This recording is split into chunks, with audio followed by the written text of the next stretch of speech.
que Jesus, na verdade, está narrando uma história que era conhecida por algumas pessoas. Mas vamos ler ali. Ora, havia um homem rico e vestia-se de púrpura e de linho finíssimo, e vivia todos os dias regalada e esplendidamente. Havia também um certo mendigo chamado Lázaro, que jazia cheio de chagas à porta daquele, e desejava alimentar-se com as migalhas que caíam da mesa do rico, e os próprios cães vinham lamber-lhe as chagas. E aconteceu que o mendigo morreu e foi levado pelos anjos ao seio de Abraão. E morreu também o rico e foi sepultado. E no Hades ergueu os olhos, estando em tormentos, e viu ao longe Abraão e Lázaro no seu seio. E clamando disse: Abraão, meu pai, tem misericórdia de mim, e manda a Lázaro que molhe na água a ponta de seu dedo e me refresque a língua, porque estou atormentado nessa chama. Disse, porém, Abraão: filho, lembra de que recebeste os teus bens na tua vida, e Lázaro somente os males, e agora este é consolado, e tu atormentado. E além disso, está posto um grande abismo entre nós e vós, de sorte que os que quisessem passar daqui para vós não poderiam, nem tampouco os de lá para cá. E disse: rogo-te, pois, ó pai, que o mandes à casa de meu pai, pois eu tenho 5 irmãos, para que lhes dê testemunho, a fim de que não venham também parar ou para este lugar de tormento. Disse-lhe Abraão: eles têm Moisés e os profetas, ouçam-nos. E ele disse: não, Abraão, meu pai, mas se algum dos mortos fosse ter com eles, arrepender-se-iam.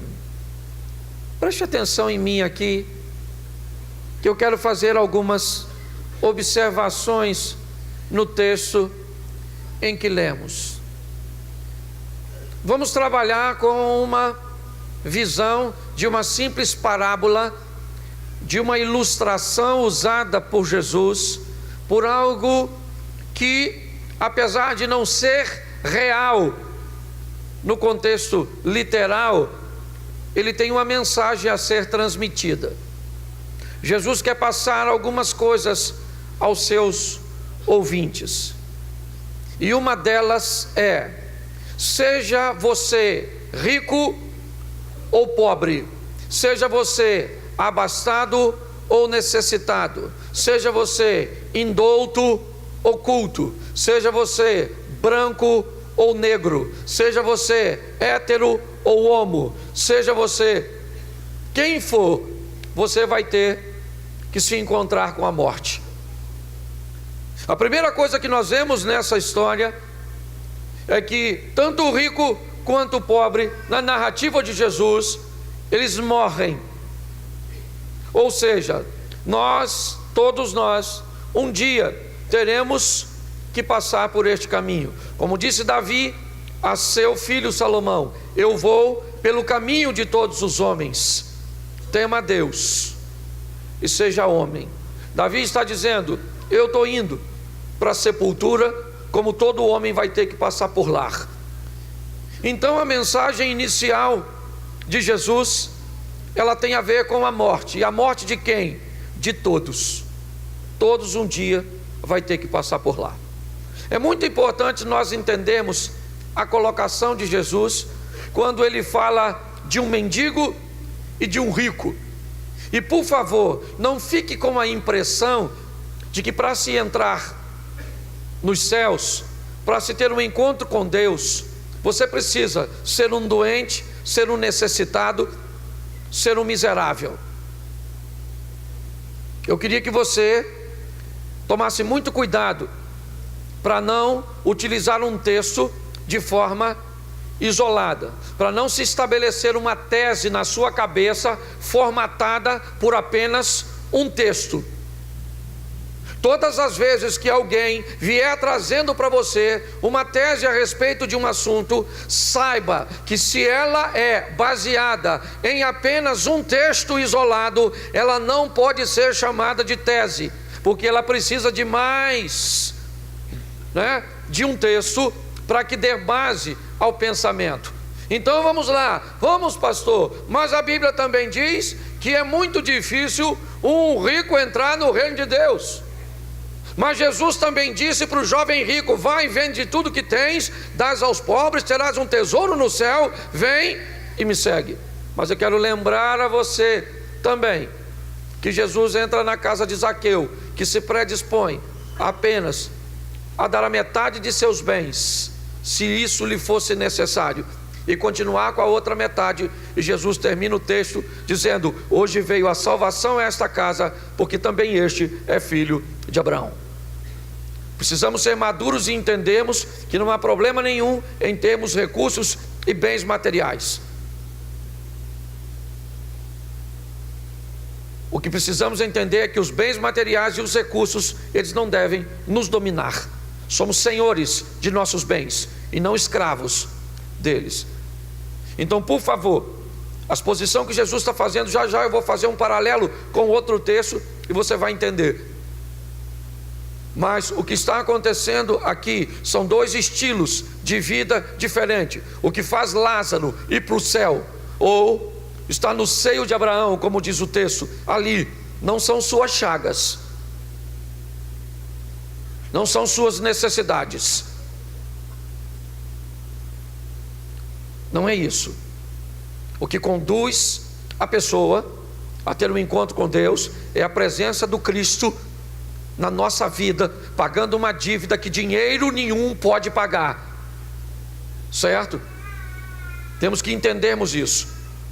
Quando nós vemos a exposição de um rico que vivia de forma regalada, que vivia de forma despreocupada, que vivia de forma a ignorar a necessidade de seu próximo, Jesus está usando uma base de avaliação para o presente momento, ainda no Velho Testamento.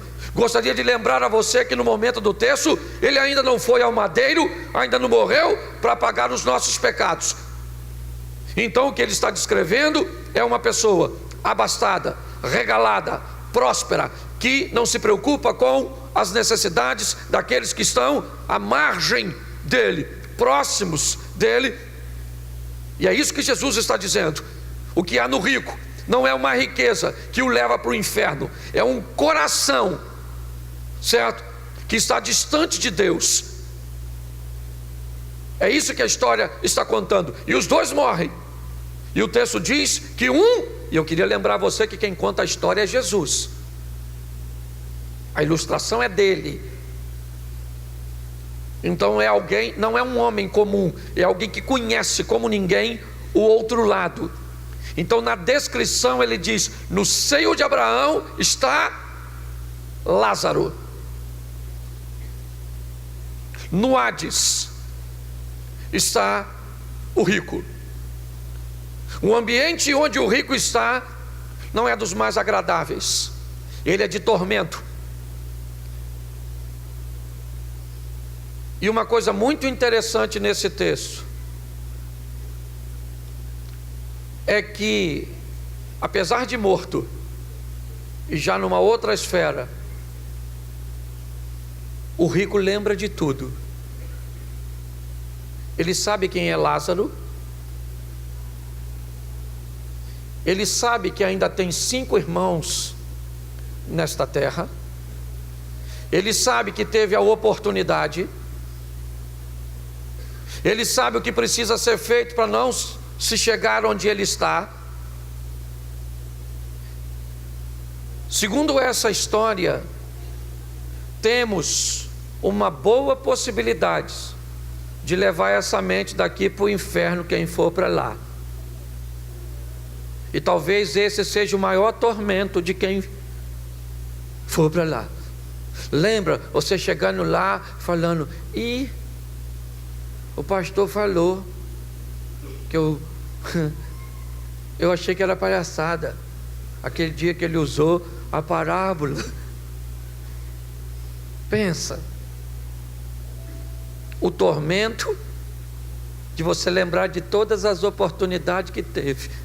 Só que Jesus também fala do Lázaro. O Lázaro está do outro lado dessa corda, lá no seio de Abraão. E o Lázaro está preocupado com o quê? Nada, porque lá ele recebeu um novo corpo, uma nova mente.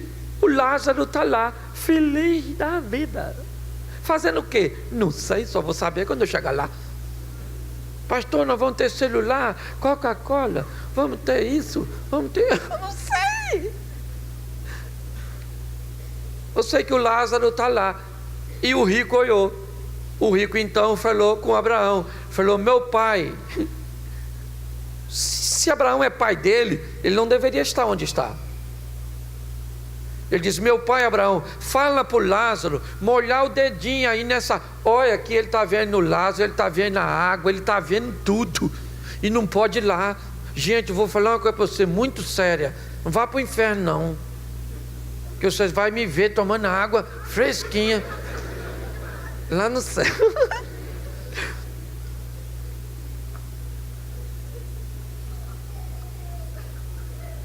Você deve estar pensando assim: pastor, eu vou estar vendo porque eu vou estar tomando também lá do lado lá. Amém? O inferno não foi feito para o homem, o inferno foi feito para o diabo, para Satanás e para os seus anjos. Olha só. E o rico só quer um dedinho para molhar a boca, para dar uma refrescadinha.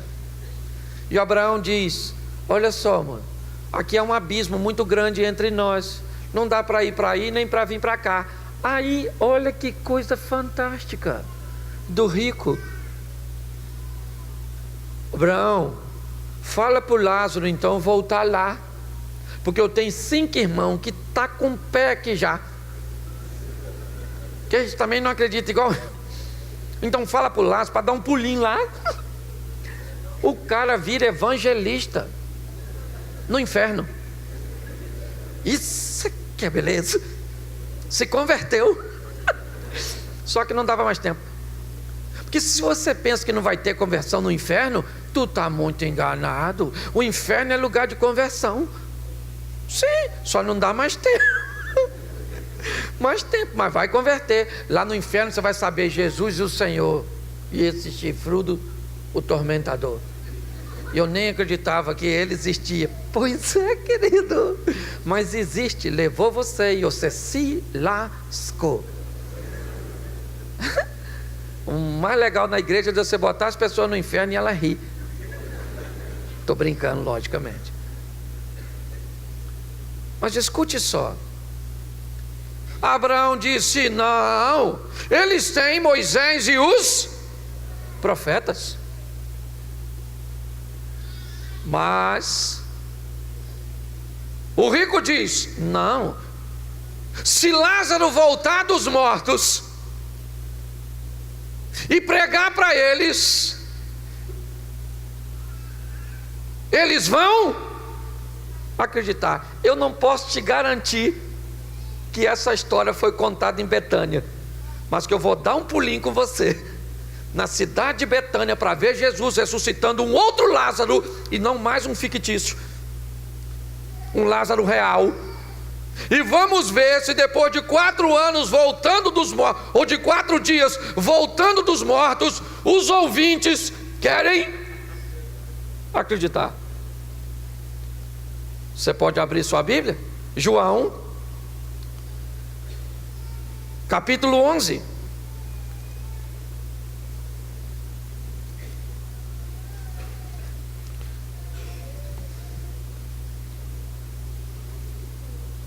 Verso 17. Amém? 11, 17. Chegando, pois, Jesus achou que já havia 4 dias que estava na... Quem é que estava na sepultura há 4 dias? Lázaro. Um Lázaro real, não Lázaro da parábola, mas o Lázaro aqui está morto, irmão de Maria e Marta, morador da cidade de Betânia. Lázaro está morto há quantos dias? Eu não sei se Jesus já está aceitando a dica do rico, na parábola que ele mesmo contou, mas esse Lázaro ele vai trazer dos mortos depois de 4 dias. E presta atenção, o texto diz que Lázaro era amigo de Jesus, porque para fazer o que Jesus fez na vida de Lázaro, tem que ser amigo. Deixar um cara ficar 4 dias no seio de Abraão, para depois chamar de volta, poxa, isso é uma falta de consideração. É ou não é? Pensa só, Lázaro está esperando Jesus vir quando? No momento que ele está doente. Jesus vem aí, olha lá, Marta, para ver se ele vem. E Marta indo lá, segura aí, Lázaro. Ele está vindo. É assim mesmo, é engarrafamento, essas coisas assim, o ex também falha. E Lázaro falando: Marta, a luz já está apagando. E Marta: põe a mão no interruptor. Não apaga não. E Jesus apareceu, sim ou não? Sim ou não? Não, Lázaro bem morreu. Pois é, Lázaro não morreu. Tá jóia. Morreu e foi para onde? Foi para onde? Isso. Apesar de ser o outro Lázaro, Jesus estava descrevendo uma coisa real. 4 dias depois, pensa Lázaro, lá no seio de Abraão. O rico disse que o Abraão estava lá. Então imagine Lázaro, essa é a minha imaginação. Os teólogos de plantão morrem, mas eu imagino Lázaro falando: e Abraão, Sara, Agar, a vida movimentada sua, hein? Quando de repente uma voz lá em Betânia, perto de um sepulcro, ecoa: Lázaro! Eu imagino Lázaro: não,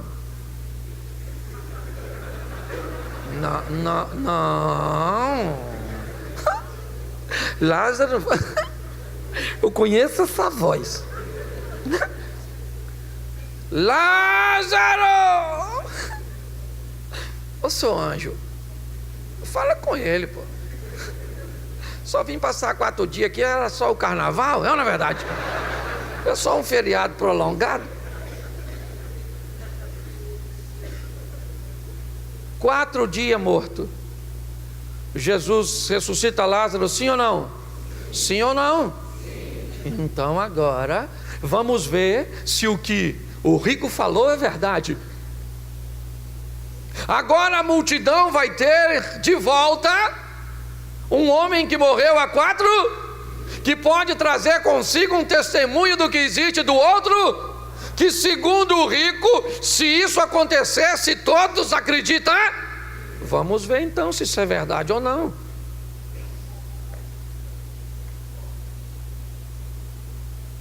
Capítulo 12 de João, verso 9. Põe aí. 12, 9.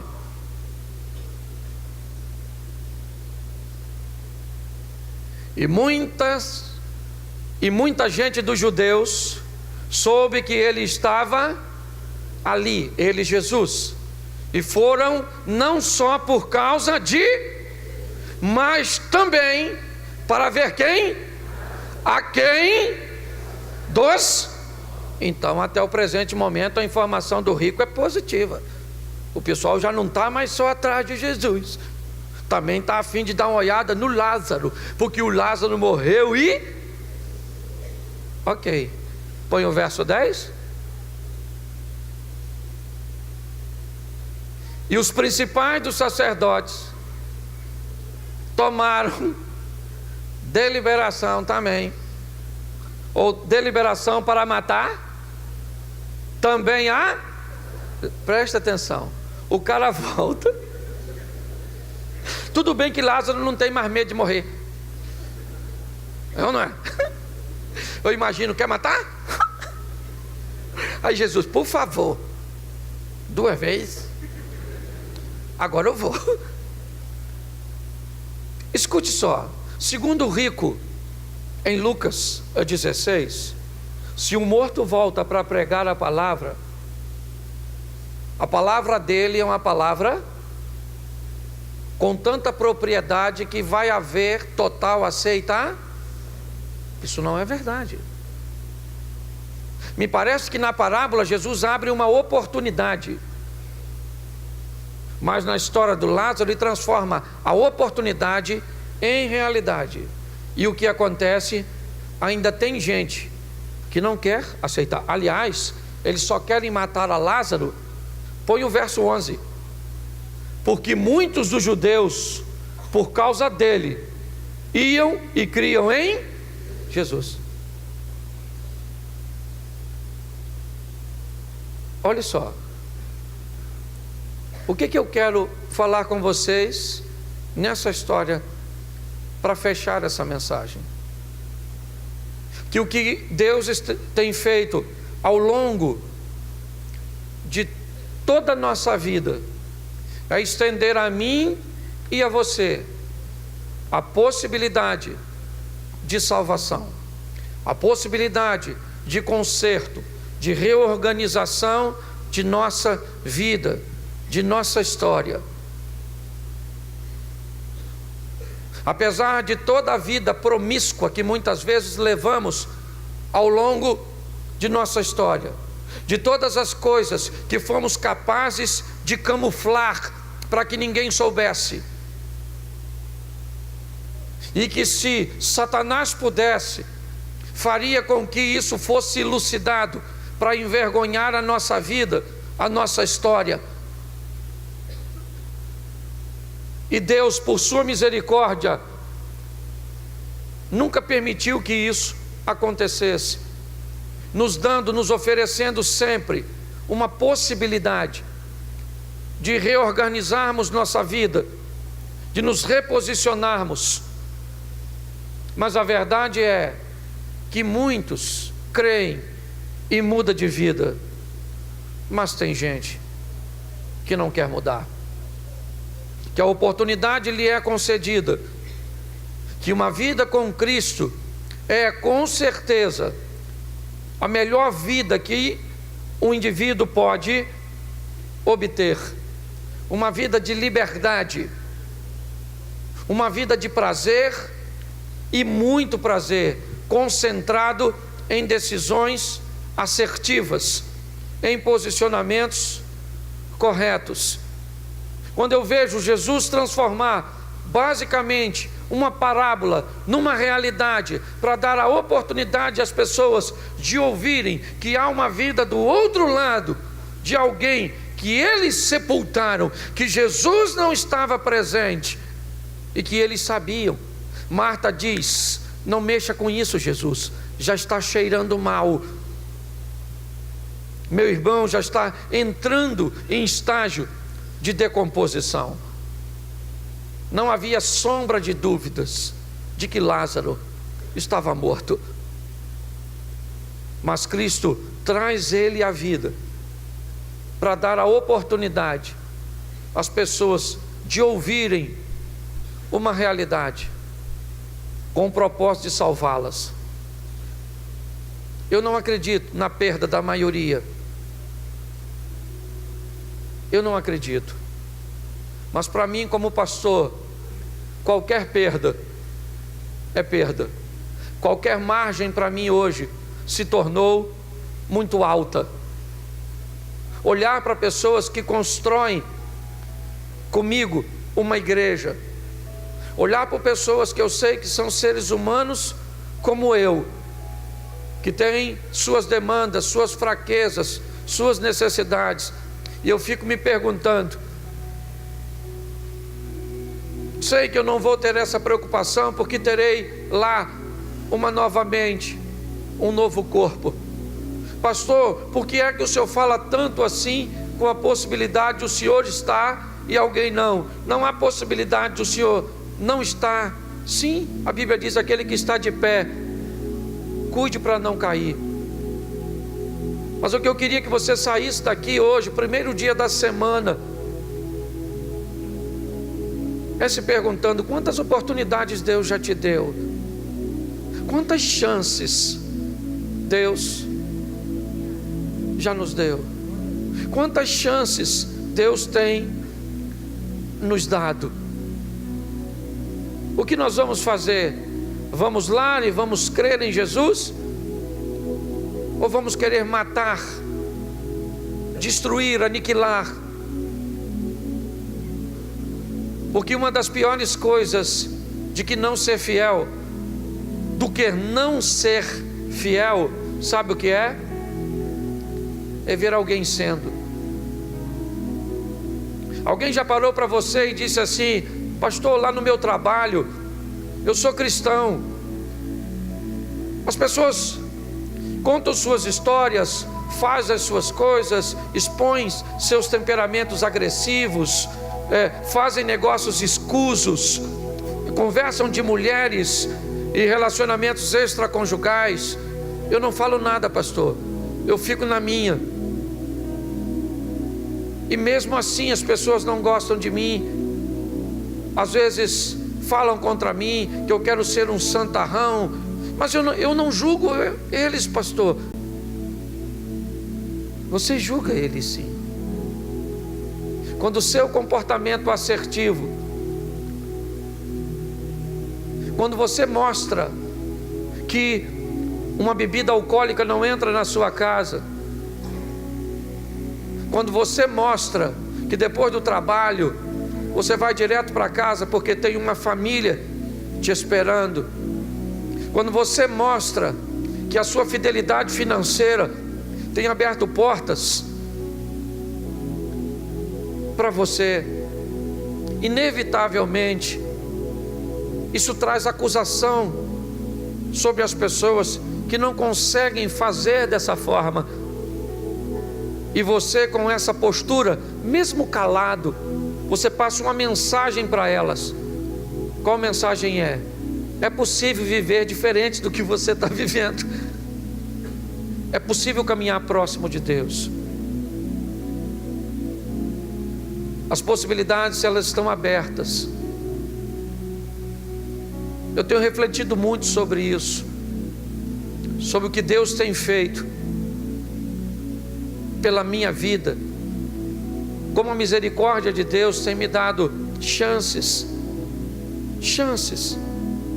de poder fazer diferença na vida de pessoas, de poder ser um pai melhor, um marido melhor, um amigo melhor, um pastor melhor. É um grande desafio para todos nós, mas a oportunidade está aí lançada.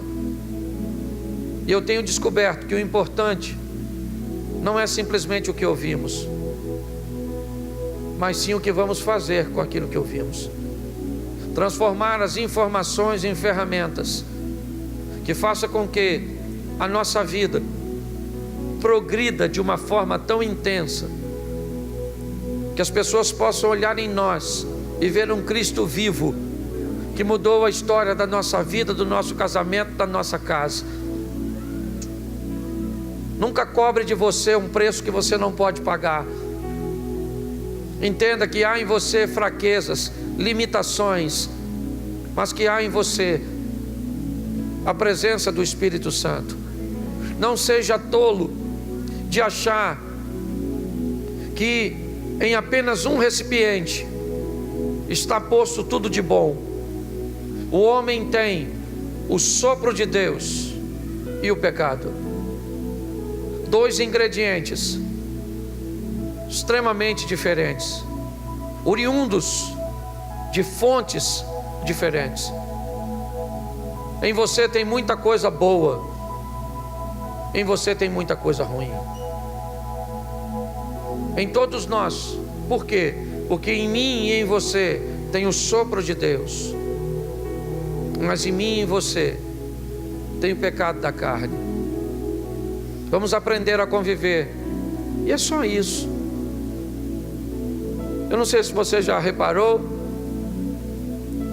mas o que a gente procura trazer é um evangelho que você consiga viver.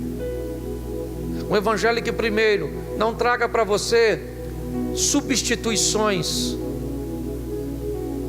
dogmas que substituem, sabe? Eu não uso isso, mas eu faço fofoca. Eu não faço isso, mas eu compenso. É uma medida compensatória, sabe? Hoje algumas pessoas às vezes até gostariam de que fosse desse jeito, mas não é. É você e Deus. Somos nós e Deus. É possível viver uma vida íntegra com Deus? Sim. É possível viver uma vida diferente com Deus? Sim. É possível que as pessoas vejam Cristo em nós? Sim. E se elas quiserem nos matar por isso, que assim seja.